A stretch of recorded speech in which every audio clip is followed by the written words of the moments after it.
How can we use artificial intelligence, a technology that is revolutionizing the production of knowledge, to actually improve lives? We stand at a crossroads where technology, particularly AI, can serve as a beacon of hope. AI is transformative.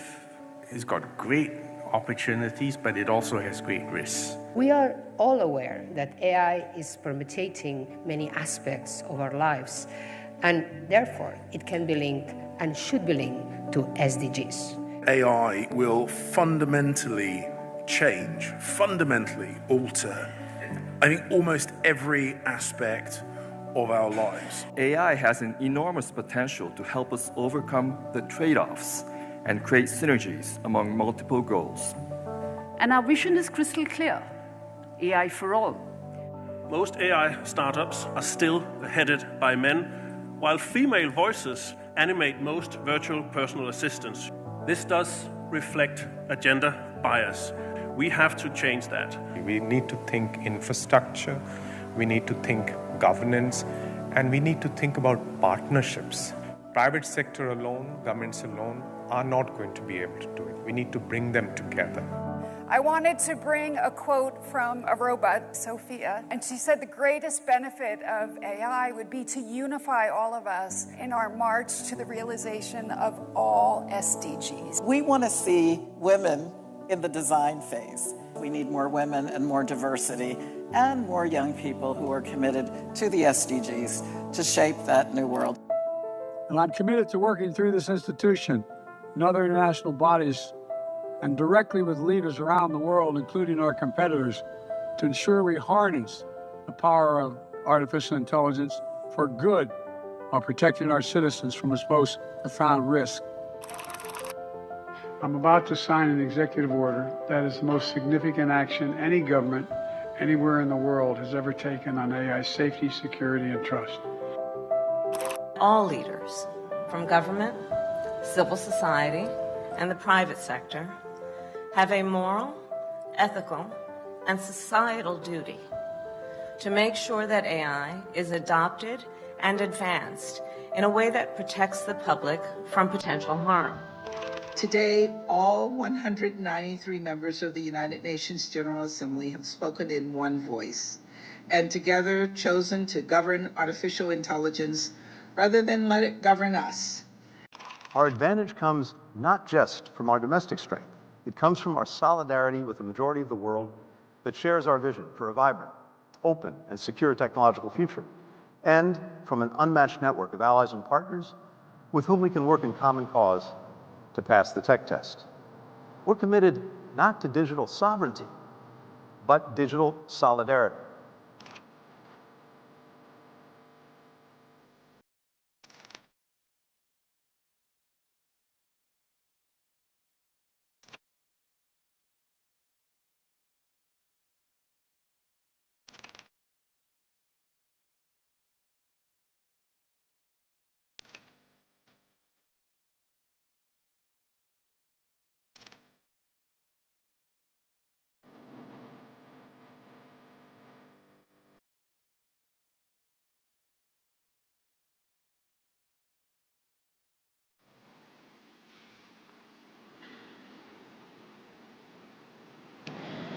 And now, I'm pleased to introduce the Secretary of State of the United States of America, Antony Blinken.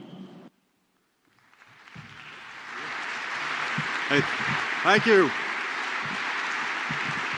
Good afternoon. Thank you, everyone. And first of all, to those of you who are just starting like I am on high-level week here at the United Nations in New York, take it from a veteran and also a native New Yorker. 3 simple words of advice. Take the subway.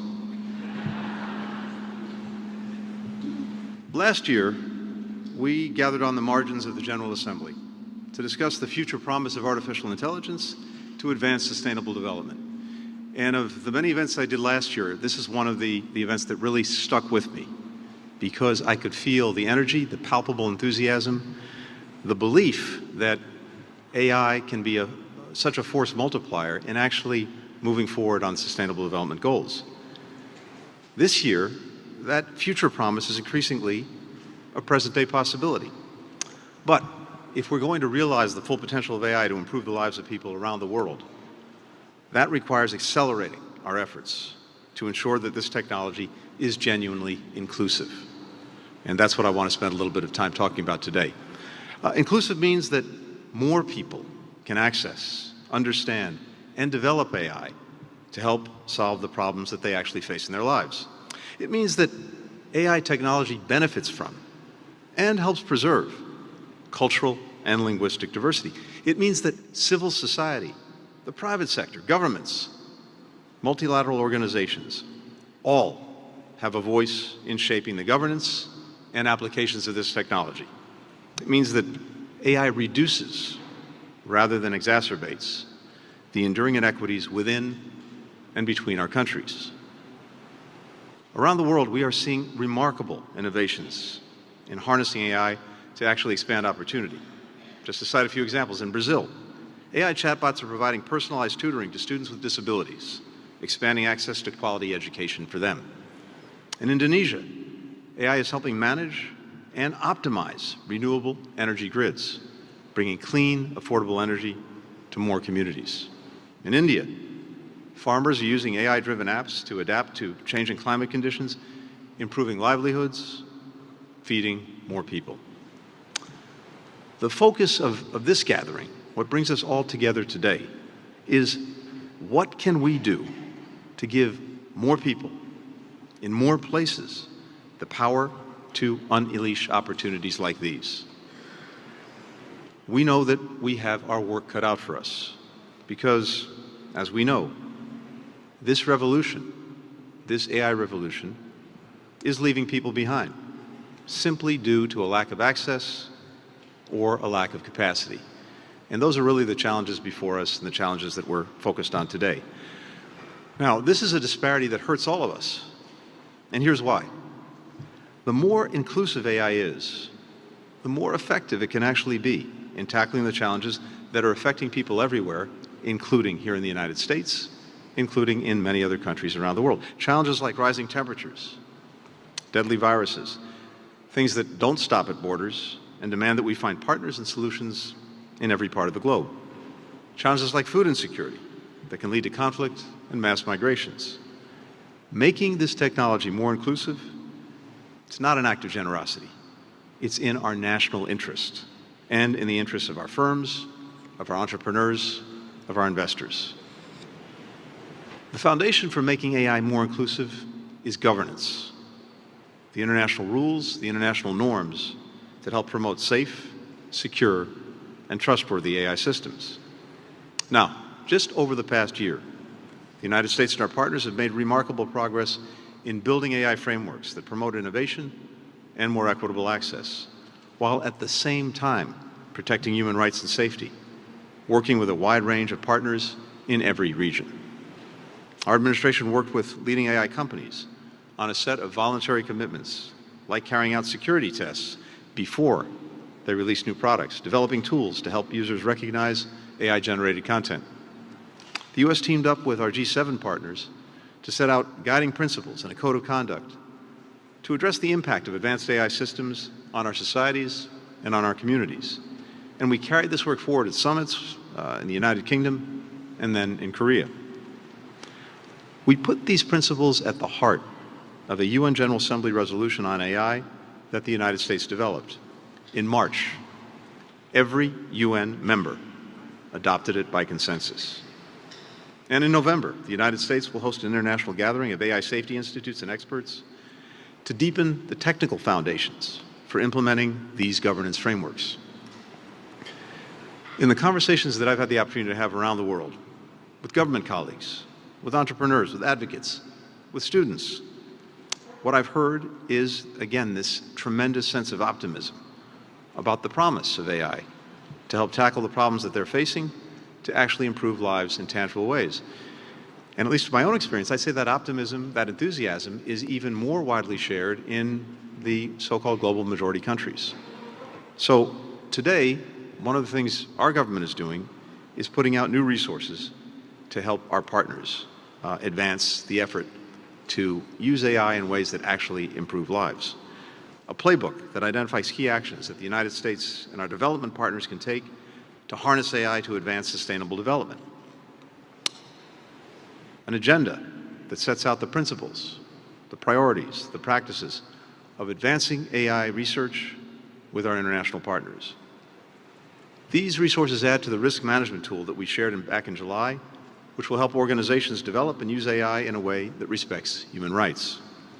Today, we're also announcing a groundbreaking new public-private partnership with leading AI companies to help expand access and capacity in the places and communities where it's needed most, especially in developing countries.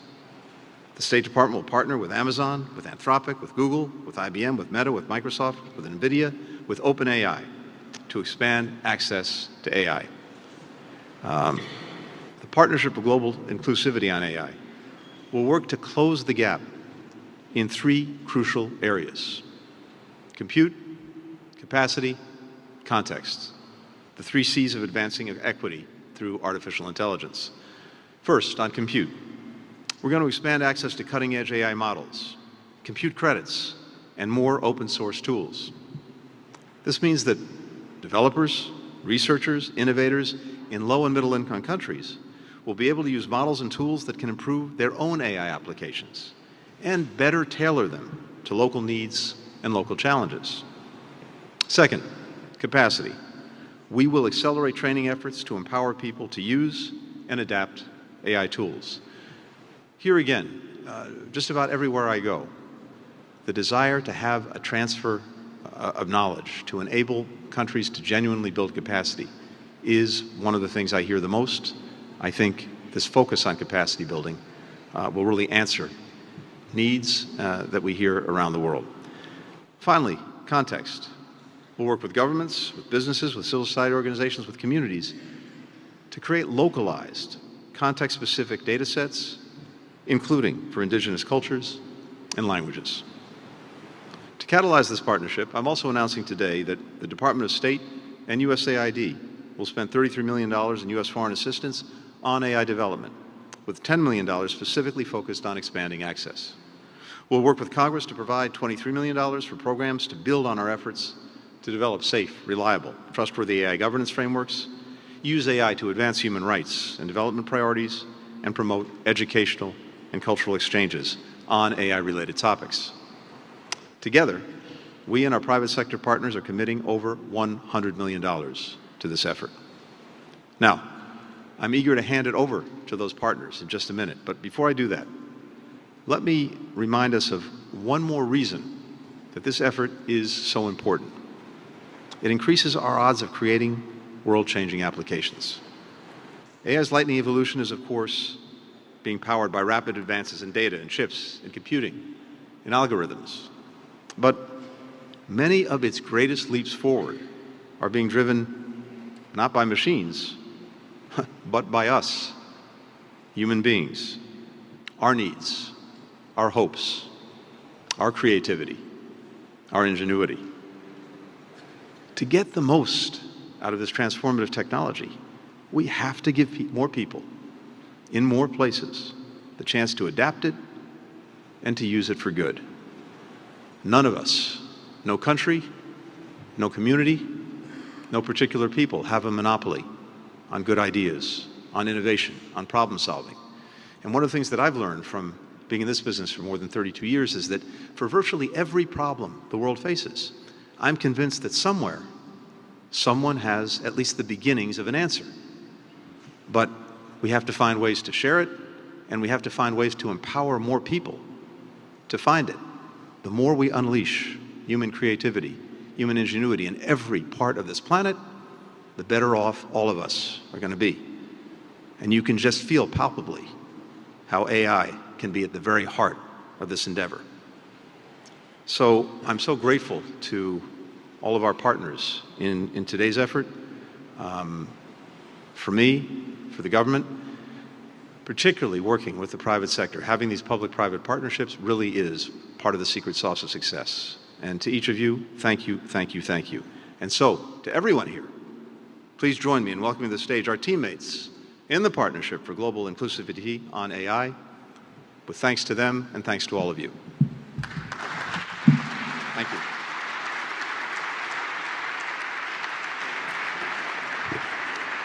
we welcome to the stage from OpenAI, Sam Altman, from Microsoft, Brad Smith, from IBM, Gary Cohn, from Amazon, David Zapolsky, from Google, James Minicki, from Meta, Joel Pineau, from NVIDIA, Ned Finkel, from Anthropic, Sarah Heck. Thank you.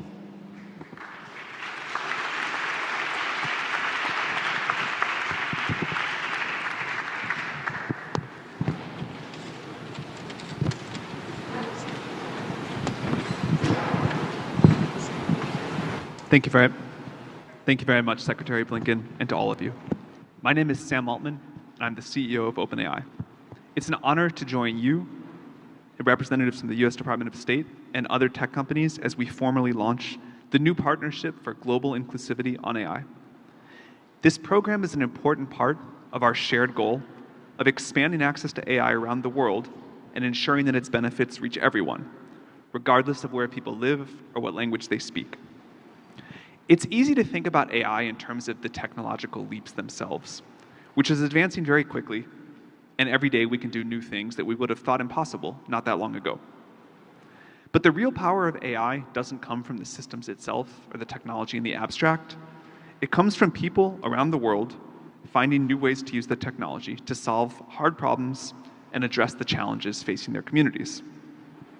We want to make it easier for more people to use AI to enhance the work they're doing to support those communities. We're committed to making this partnership a success, and that's why I'm excited to announce that we're launching the OpenAI Academy, a new initiative which will give developers and organizations in low and middle income countries access to our latest tools and training about how to use them. It's an investment in the future of this technology and those finding new ways to use it. I can't wait to see what comes next, and thank you very much.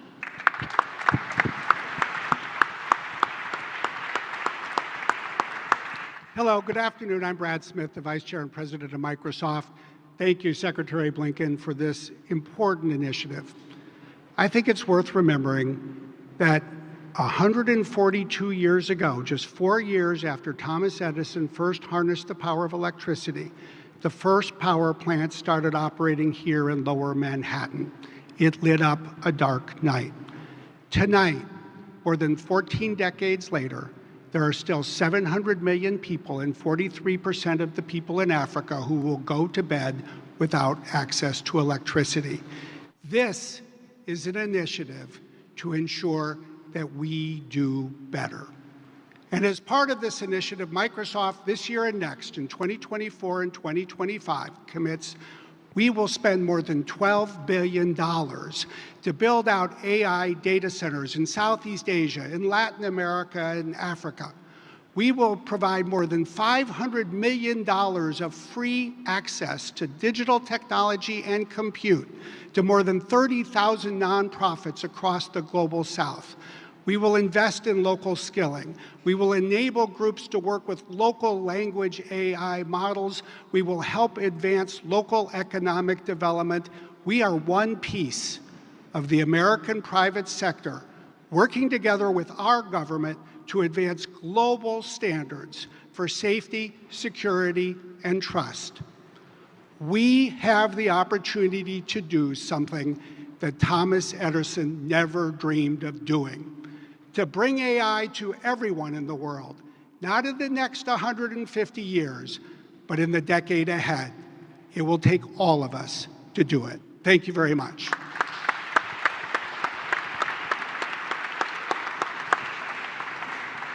Hello, I'm Gary Cohn, Vice Chairman of IBM.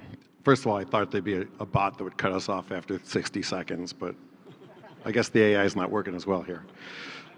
Thank you, Secretary Blinken, and your entire team for your leadership in the public-private partnerships and your commitments to promote AI innovation. IBM has been involved in AI for decades and strongly believes that AI is a transformational technology of our time. The world needs innovation, training, and access to technology to create productivity and growth. IBM has continuously committed to help vulnerable populations address environmental challenges. IBM has extended the IBM Sustainability Accelerator pledge of providing up to $45 million in expertise and technology, such as AI, by the end of 2028.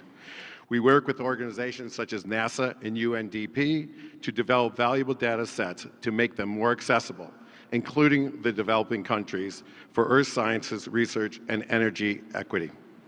IBM provides AI training and access to technology to create a world driven by AI solutions.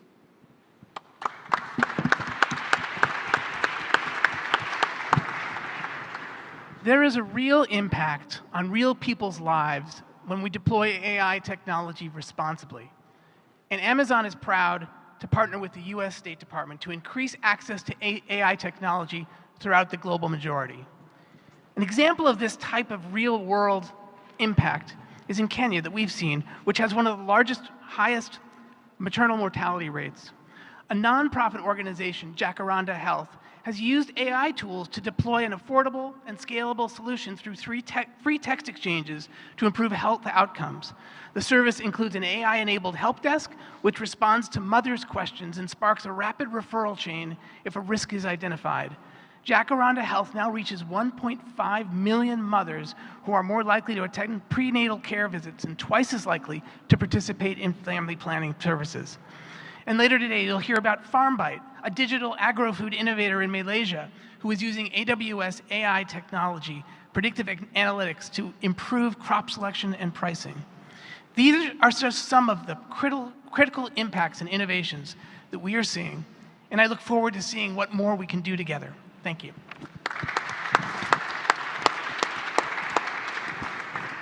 Mr. Secretary, distinguished guests, I've had the pleasure and the honor of co-chairing the UN's high-level body on AI, and we're delighted that, in fact, our recommendations were part of the Global Digital Compact. One of the key insights from that work was the idea that, in fact, we have to make sure that AI benefits everyone, everywhere, and that we have to make sure that the digital divide doesn't also become the AI divide. And that's why it's really, really important that we're having this conversation. I'm a child of the Global South. So this matters to me personally and very deeply. At Google, we're committed to try to make this a reality in several ways. Let me mention 5 key specific examples. First, infrastructure. We're building data centers in about 140 cloud regions around the world. We've been connecting with fiber optic cables, Africa with Asia, Africa with Europe, Africa with itself, in order to bring infrastructure to these places. Second, the Secretary mentioned the importance of rich diversity of cultural and linguistic diversity.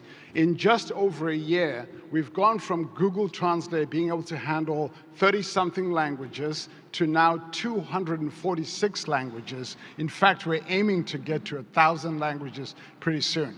Third, most of the Global South is being ravaged by the effects of climate change, so it's going to be quite important to be able to respond to this. We've been deploying AI-enabled tools for flood forecasting. We went from about one country, Bangladesh, about a year ago, to now we're doing AI-enabled flood forecasts in over 80 countries, covering nearly 500 million people around the world. Fourth, I think it's important to keep in mind that scientific development happens not just in some countries, but should happen in all countries. So our work, for example, with our AlphaFold program, our AlphaFold program is now being used by over 2 million scientists, most of those actually in 190 countries, half of them in the Global South. That's very, very important. And then finally, people. Let me talk about people. We've been investing a lot in training and giving skills to people. So far, we've covered over 100 million people in the last few years. And just the other day, we announced a further commitment to spend another 120 million in skills development. These are some of the capabilities that are going to be important if we're going to address these capacity gaps at scale and get to everybody. So we're delighted about this opportunity and the further commitments we're making to continue this journey. Thank you.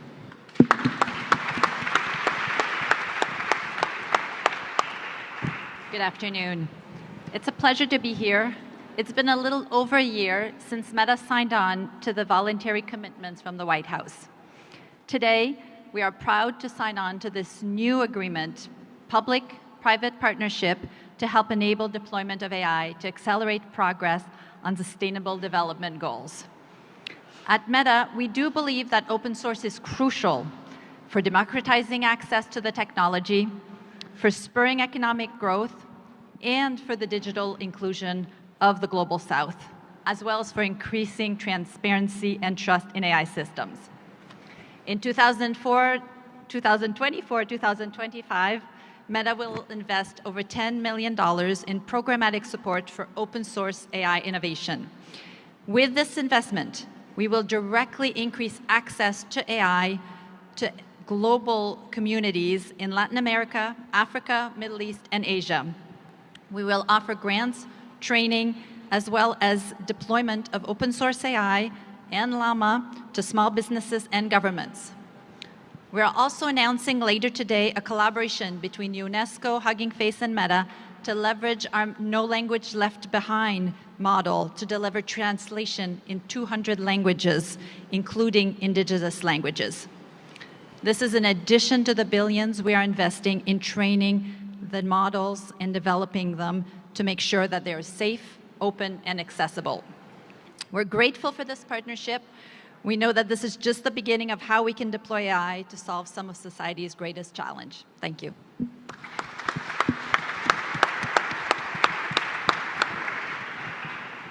Thank you, Mr. Secretary, for the opportunity to be here. NVIDIA pioneered accelerated computing to tackle challenges no one else can solve. We empower communities around the world to build and grow local AI ecosystems and develop innovative solutions to some of society's greatest challenges. Under this partnership, NVIDIA is committing $10 million a year in free training programs to upskill AI developers in emerging countries. NVIDIA provides compute credits and hardware grants for higher education research universities around the world. Through NVIDIA's Global Inception program, we support nearly 5,000 startups in developing countries through technical support, access to capital, hardware discounts, and free computing credits provided through our cloud partners, many of whom are here today. In 2024 alone, this program mobilized more than $60 million in free compute credits for startups in developing countries. NVIDIA is committed to ensuring the benefits of safe, trustworthy AI are accessible and shared by all. Thank you.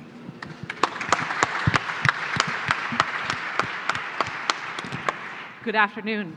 I have this distinction of being the final speaker, which you're probably very pleased about. My name is Sarah Heck, and I represent Anthropic, and we are so pleased to be a part of this partnership today. I'm actually going to use my time as a call to action.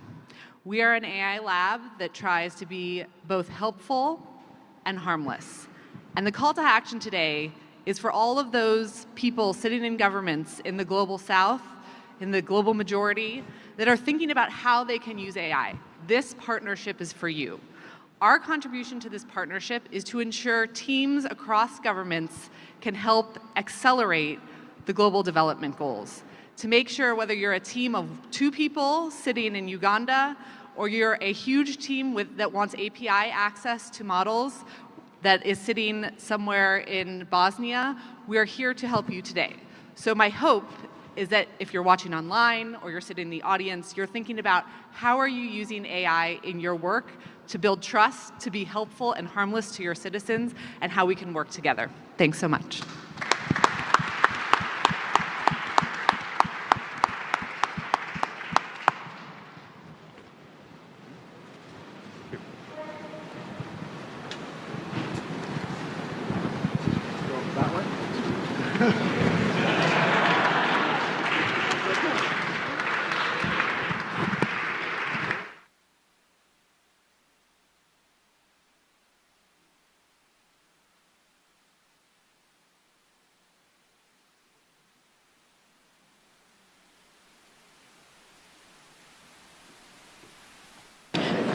Hello, we have one more panel, so please stay seated as we prepare for our next panel.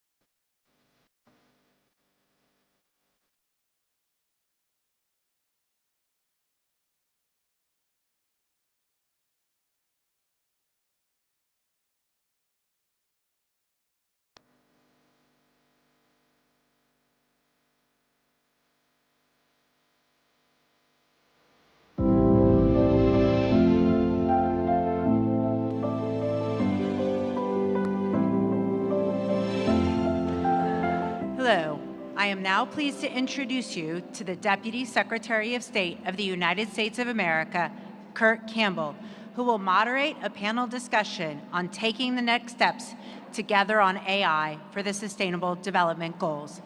The panelists are Secretary General Doreen Bogdan-Martin of the International Telecommunication Union, Director of the United Nations Development Program, Achim Steiner, Nigeria's Minister of Communications, Innovation, and Digital Economy, Bosen Tijani, Singapore's Minister for Digital Development and Information, Josephine Teo Lee-Min, Colombia's Minister of Information and Communications Technologies, Mauricio Lizano. Thank you.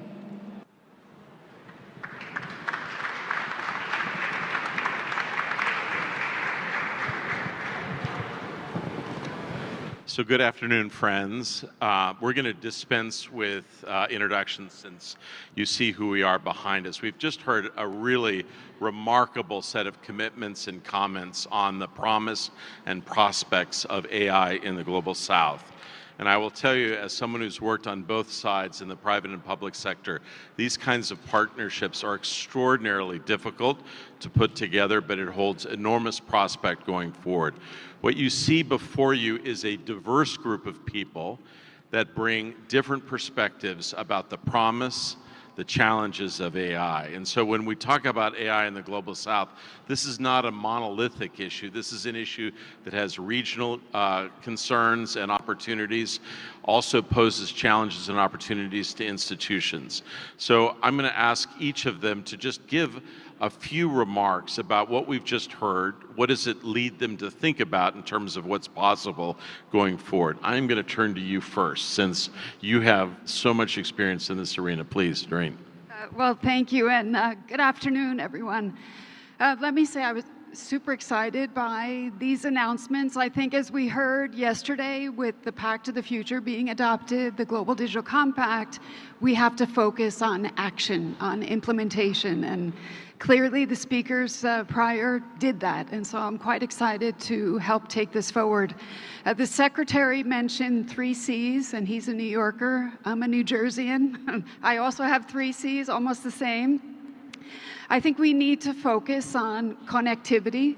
We need to be focused on computing, and we also need to be focused on capacity development. As James mentioned before, and the GDC expressed this well, we still have 2.6 billion people that have never been connected.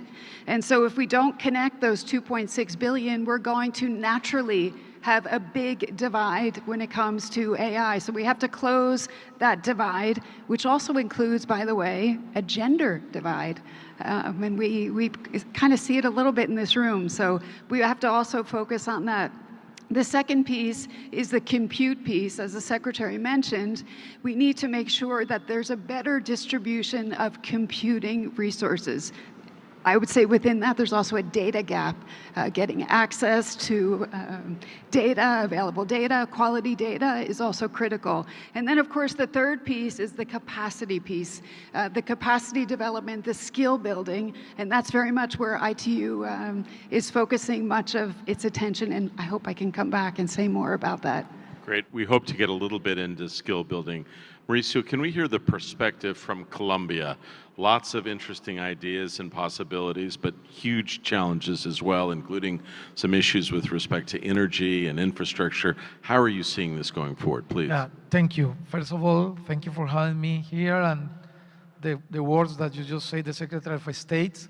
I think we are very much aligned with what he said, and also we host a ministerial gathering in Colombia. 22 ministers from Latin America went to Cartagena, and we made a declaration.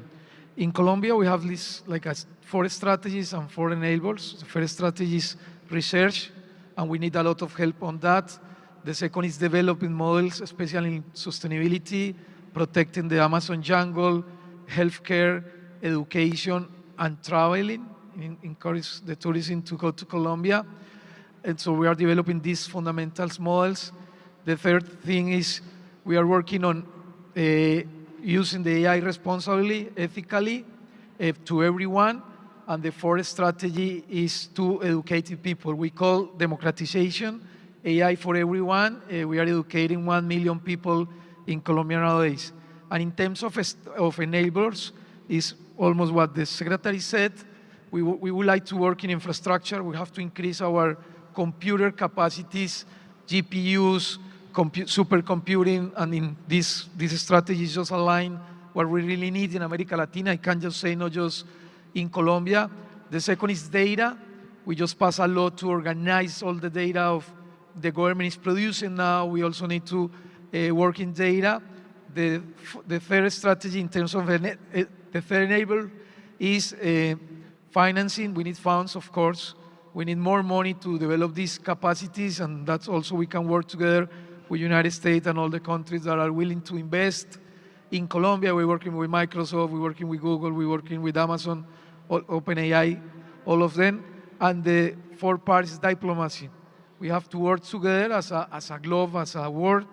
We cannot tackle these problems alone. We need to be together in this, so we cannot leave anyone behind. And AI is for everyone, especially because it's a huge opportunity to developing countries and to Latin America. So thank you for the invitation. Great. Achim, in your role as UNDP, this is the game day week for you. So many people coming in to work on your initiatives and your issues, but extraordinarily challenging, probably one of the most challenging times in our history. How do you see AI, particularly as it intersects with the issues that you are traditionally working on? Thank you, Kurt. Thank you very much. I want to begin where Secretary Blinken left off. I think what we see with AI, with digital, with this technology frontier is one of the few things perhaps that can give us all, everyone around the world, a sense of hope.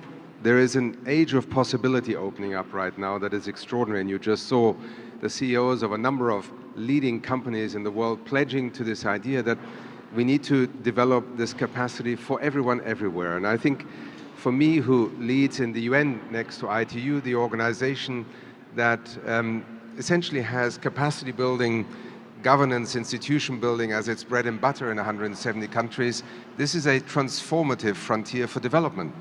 And I think in the way that we can talk about either safety, inclusion, the security of systems, even from those who look at cybercrime and cybersecurity today, the weakest link in a global ecosystem of digital and AI technology being deployed will be the country that has no institutions, no capacity, no means to actually make sure that those who would abuse these systems would have the opportunity to do so. But perhaps the greatest benefit is to help governments frame the kind of governance systems where inclusion becomes a driving criteria for this technology. Because anybody left behind, to Mauricio's point, will never catch up in this century. And that remains our focus, together with the ITU and many of the partners that we work with, to bring this idea of an extraordinary opportunity to the development arena. Thank you. So we hear a lot of not being the worries about being left behind, but also the idea of leaping forward, leaping across generations to play a dominant role. Josephine, we're thrilled to have you here, my good friend. You all know that Singapore was the leader, the first to establish a digital ministry, has been very focused on this. What's the perspective from Southeast Asia and from Singapore? Tell us a little bit about how you respond to what you've just heard as well. Thank you very much, Kurt. And also thank you to the Department of State for inviting Singapore to be part of this conversation. May I just say that this idea of a partnership for global inclusivity for AI is a very timely initiative. And I also like very much that you're sharply focused on the 3 C's of context, capacity, and also, first of all, compute. I thought that perhaps for today's conversation, I could just share a little bit about what's happened in Singapore as a way of reflecting the possibilities for Southeast Asia. As many of you know, when you think about building up compute capacity, the Secretary had talked about the importance of infrastructure. We've seen in recent years very strong and active investments from US companies. I think the order of magnitude is not surprising to everyone in this room.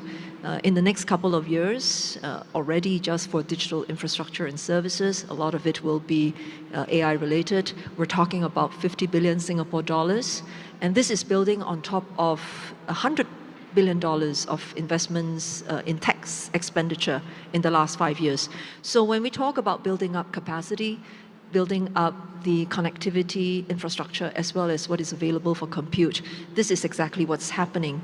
The signal of support that US companies have indicated for these kinds of investments in Southeast Asia is definitely not lost. It is certainly being recognized. But I think it goes beyond that. US companies are also playing a very significant part in building up capabilities. You take, for example, when we first started on our AI journey, particularly in response to the advent of generative AI, it was Google that stepped forward to create an experiment to try and get 100 use cases up and running in 100 days. Now, this has generated a very positive momentum, and then building on that, we've got companies like Microsoft and Oracle seeking to train many more thousands of people in the ability to use their tools, such as Copilot. What's very interesting is that there are more creative ideas. With AWS, for example, they are partnering with our Maritime Port Authority as well as our Port of Singapore Authority, PSA International, to create a platform. And this platform will allow other players in the maritime sector to also tap into the potential of AI. But what excites me particularly is also what we are doing with Meta. The Secretary had talked about the cultural diversity and how to preserve it in this era. So we know that a lot of the large language models, they are built on data sets that are very Western-centric. But if you think about the fact that in Southeast Asia, there are 1,200 languages. Now, how to reflect this cultural diversity, even in large language models, is an interesting question. What we've done in Singapore is to build a model, not a very big one, but this can work in partnership. This can be a complement to other models, such as open source models like Llama 3.1. I just want to say that it's not only in capacity building. I think also in AI governance, we have something going that we believe is potentially very helpful and impactful. Between the US NIST and Singapore's Infocom Media Development Authority, we have already done a crosswalk of our risk management framework. I was talking to Doreen earlier that because of ITU's experience with standardization, we should certainly find a way to ensure that these risk management frameworks to deal with AI safety are able to be interoperable. Otherwise, it's very difficult for companies to be able to manage all of the different requirements. Now, finally, let me just say that this experience that the Singapore ecosystem has with the US is being put to good use.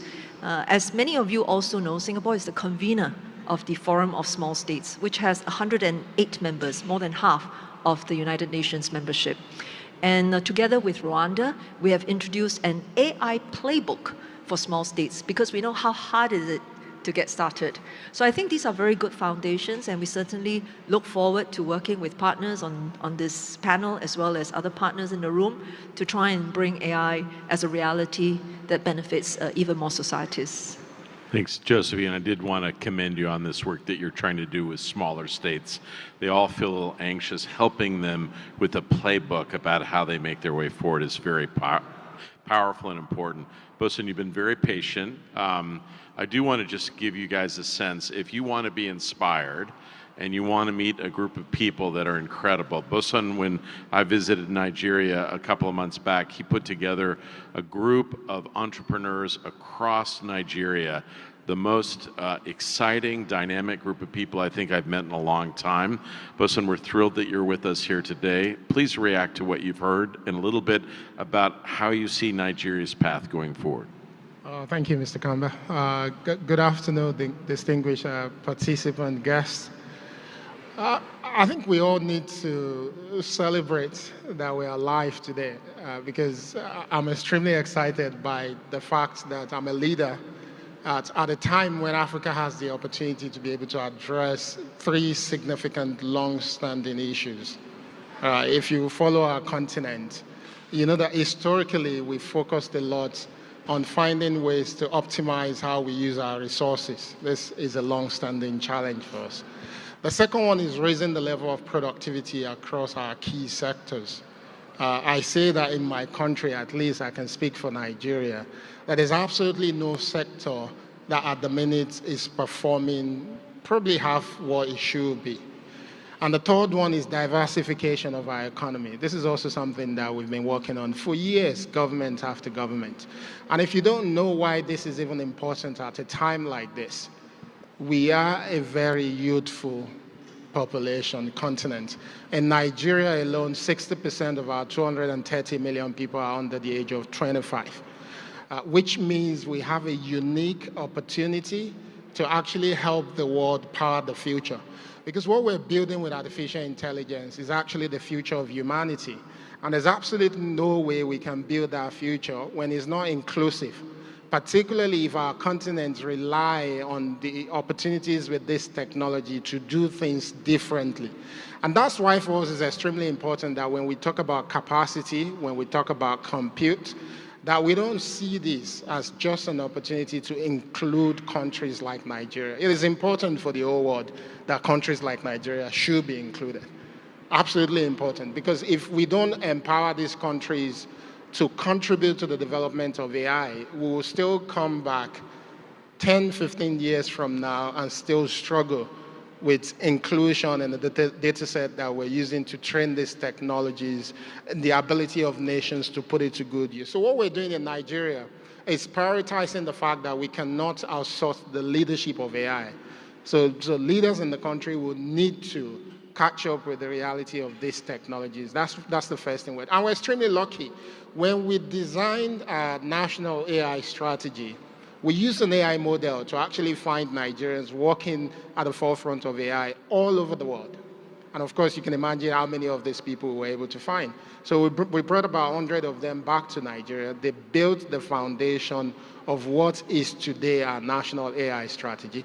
And with the support of Pierre Omidia, the founder of eBay, we've actually now set up what we call the Nigeria AI Collective, which is a community of practice that is bringing together everyone working in AI to help implement our strategy. But their goal is also to ensure that AI is developing in Nigeria with proper consideration for safety and ethics.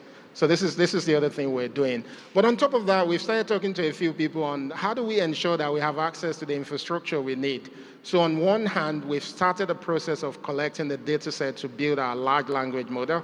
We've also started digitizing our national archive, particularly the handwritten stock of our national archive.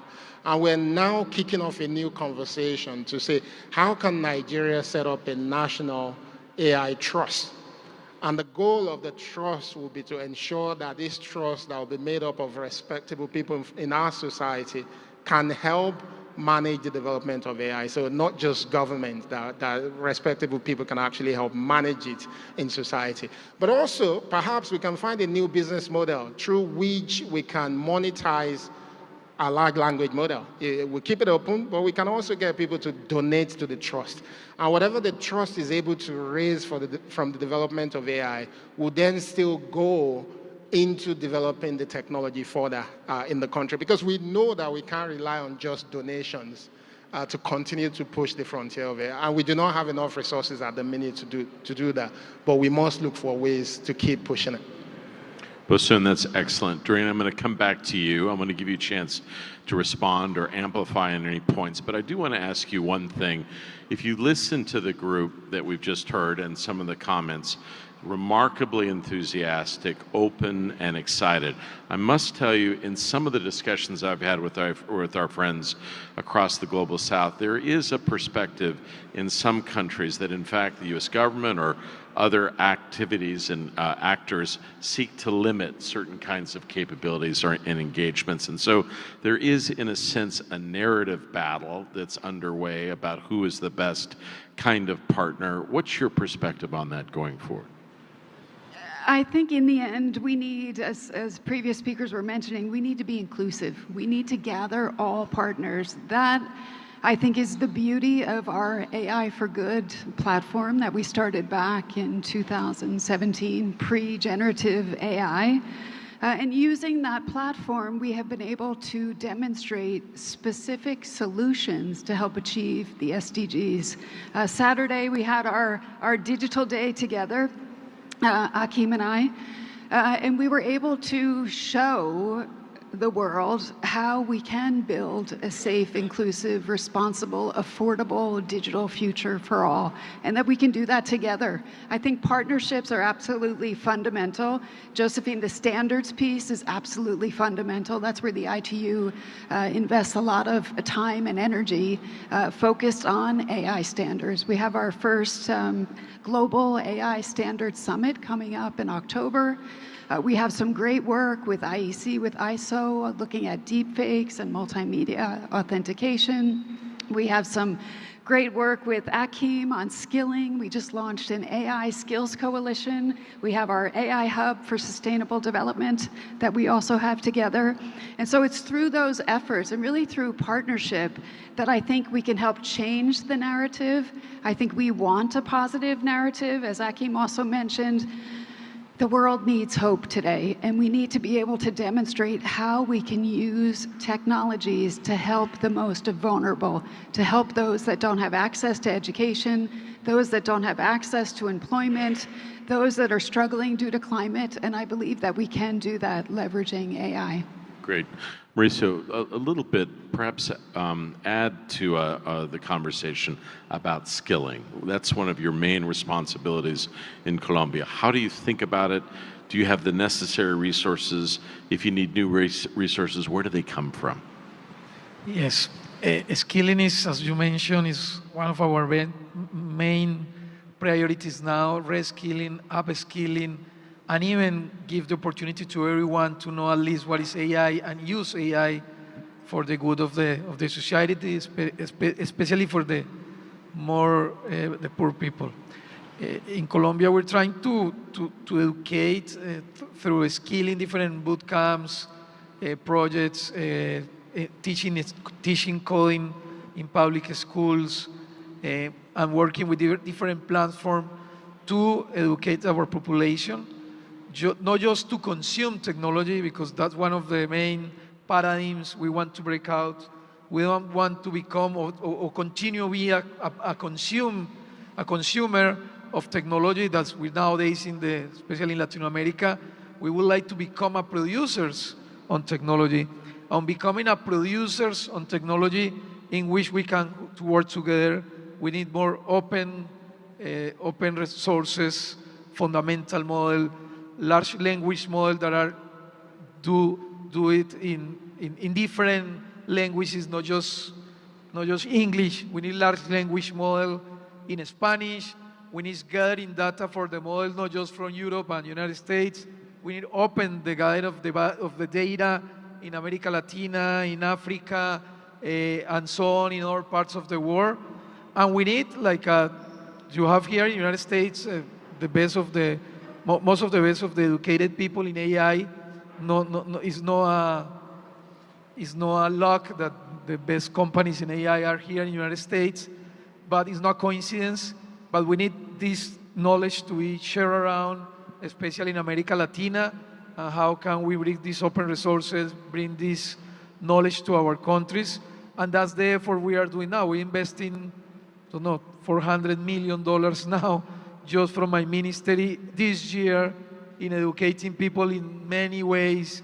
As I told you, boot camps, teaching in schools, 10 and 11th grade, technically in Python, and so on. So educating people is a way to democratize AI, and we have to do that all together.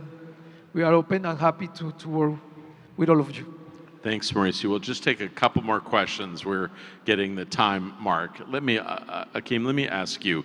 You are at sort of the ground zero of some of these narrative struggles and struggles to define how to think about this going forward. What's your perspective? You see it swirling, big powers, big companies. How do you balance that at USDP? I was thinking how I could fit in one of my thoughts, and you've just given me the perfect question. So let me pick up on that, because I think you're touching on something extremely important, both from the unique nature of the moment in time and the technology we're living with, because this is not another technology revolution like the Industrial Revolution or the arrival of computing or even renewable energy, because it is actually, in a sense, something that's occurring simultaneously across the globe. I mean, listening to Bosun, who I listened to a few years ago, I was just telling him, extraordinary story of somebody who was ahead of many others in creating the kind of incubation ecosystem in Nigeria that allowed now truly highly successful startups to emerge. I think one of the things that we are perhaps not reading correctly is that AI is a little bit like a currency. And if the world is going to trade on this currency, it cannot be owned by some or one. And we also need to understand that most people don't want to just be takers. They want to be movers and shakers. They don't only want to be users. They want to be architects. They don't only want to be seen as consumers. They want to be producers in this digital AI economy of the future. And I think this is where the Digital Global Compact, this appreciation that inclusiveness and equity and investing, as this initiative is doing, in the capacity of others to quickly become co-equal players, is to the benefit of all. And the Secretary General once spoke to the General Assembly a few years ago and said, if our world turns into a G2 world, to use one analogy, with 2 internets and 2 different currency systems and so on, we will all be worse off. I think this is going to be the test of our time, and perhaps we are on the verge of discovering something extraordinary is possible. Extraordinarily well put. Josephine, I want to ask you, we'll have just 2 last questions and then we'll call it a day. Josephine, Singapore is a leader, also a leader in ASEAN. ASEAN as an institution has a few countries that are surging forward and a number of countries that are really quite a ways from making the leap. How do you balance that as a country that is dynamic on the cutting edge, but also as part of a grouping that is still struggling a little bit? Well, ASEAN has a population of 650 million people. I think we count ourselves as being blessed in the sense that relative to other regions in the world, we are peaceful and there is a lot of appetite for growth. And in spite of the difficulties that all the governments face, there is certainly a lot of energy and enthusiasm of the population to try and take advantage of technology to grow as much as possible. So I think there is something common that we can work together on. Now, in spite of the differences, we have come together to try and say that we will put together a digital economy framework agreement. Already ahead of many other regions, we have a data management framework that unites us. Nate will know this very well. In cybersecurity, we were the first and still the only region in the world that subscribes to the 11 norms of responsible state behavior in cybersecurity. So I would say that these are positive factors to work on. And I think that if enterprises are thinking of an avenue for channeling their products and services as well as their innovation capacity, Southeast Asia is certainly an area that gives a lot of promise and a potential that they should be seriously devoting resources to. I very much agree with that. Bosun, I will say, if I had to choose an evangelist for technology in the Global South, it would probably be you. If you open the dictionary, there's a picture of you there. I do want to ask you a question, though. As we go out and we try to educate and talk to people, we've heard a remarkable number of hopes and dreams expressed here today. You must have some conversations with people that are anxious about what it might do to livelihoods, worries about technology that they don't understand. How do you deal with that? How are you working with the people of Nigeria to educate them about the positives associated with these technological initiatives? Thank you, Mr. Kamba. I think the first thing we've done, which is quite unique to Nigeria, is to cater for the public in our national AI strategy. So there's a part of that is quite strong on not just your traditional education, but bringing the media into the process for crafting our national AI strategy. And I don't think it's unique to Nigeria. I think all over the world, our people still don't have clarity on what this set of technologies that we're talking about will be able to do for them. So I think we need to ensure that the media should be able to speak to it appropriately, because they're the first point of contact between those that are building and the general public. So that's one thing we've done. The other thing we're doing on a larger scale, which again is a lot more intentional than even the media side, is digital skills and literacy.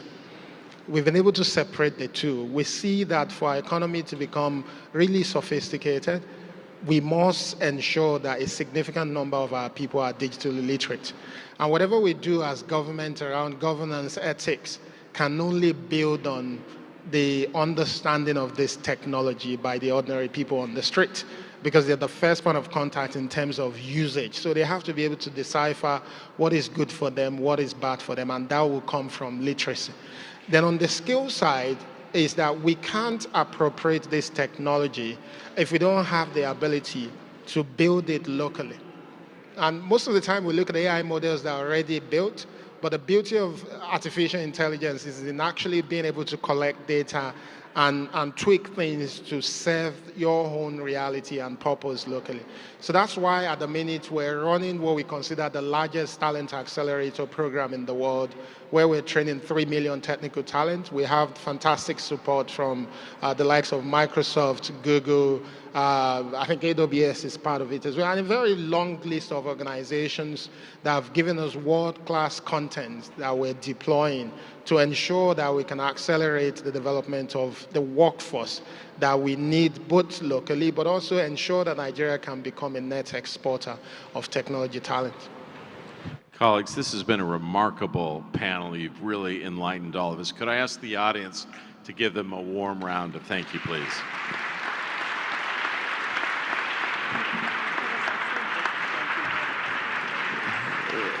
Thank you all so much for coming. I want to thank my colleagues at the State Department for all they did to put this together. This is a remarkable event, incredible progress on something that is so important to all of us. Thank you all for taking the time out of a busy UN week to join us today. Thank you all very much. Thank you.